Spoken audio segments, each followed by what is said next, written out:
အော်တကယ်လို့ translated နေရာမှာ Burmese မတွေ့ဆိုစိတ်မပူပါနဲ့ထန်နီးပြောပြပေးပါမယ်အရန်လွယ်ပါနဲ့ mort.exe ကိုပြန်ပိတ်လိုက်ပါပြီးဆို application folder ထဲက user data folder ထဲကိုတွားလိုက်ပါအဲ့မှာ text file အသစ်တစ်ခုလုပ်မယ် file name ကို user transcode လို့ရေးပြီး enter နှစ်ချက်ခောက်ပြီးဝင်လိုက်ပါမယ်ပြီးဆို my, Burmese လို့ရေးပြီး save လိုက်ရုံပါပဲ application ပြန်ဖွင့်ပြီး translated နေတာမှာ Burmese ရှိနေပါလိမ့်မယ်ကဲဒါဆို game ထဲဝင်လိုက်ပါမယ်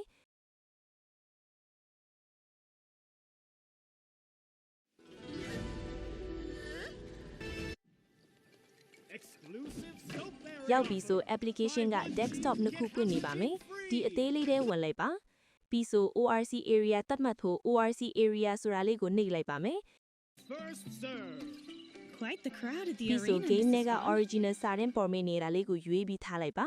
အပေါ်ကဇက်ကောင်နာမည်တွေမပါအောင်ညှိပါမယ်ပြီးဆို translate ဆိုတာနှိပ်လိုက်ပါ Quite the crowd at the arena, Mrs. Fong.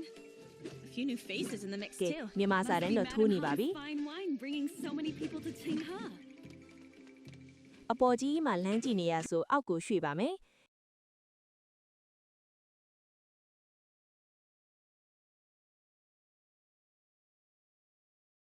Quite the crowd at the arena, Mrs. Fong. A few new Yeah, faces Bobby, in the no? mix too. Must be Madam Han's fine wine bringing so many people to Tingha. My skills are crude. တချို့စကားအရှိကြီးပြောတဲ့နေရာတွေမှာဆိုကိုသတ်မှတ်ထားတဲ့ area ကကျင်းနေဆိုအပြည့်မပေါ်ဖြစ်နေတတ်ပါတယ်အဲ့လိုစာအများကြီးပေါ်တဲ့အချိန် ORC area နဲ့ subtitle ပေါ်မဲ့နေရာပြန်ညှိပြီးထားလိုက်ပါဒါဆိုရပါပြီနော်လိုက်လို့ကြည့်ပါ free လဲရသလိုသုံးရလဲအရန်လွယ်ပါတယ်အားလုံးကိုကျေးဇူးတင်ပါတယ်အသုံးတဲ့ဆို like and follow လေးလုပ်ပေးထားခဲ့ပါအောင်ခင်ဗျာ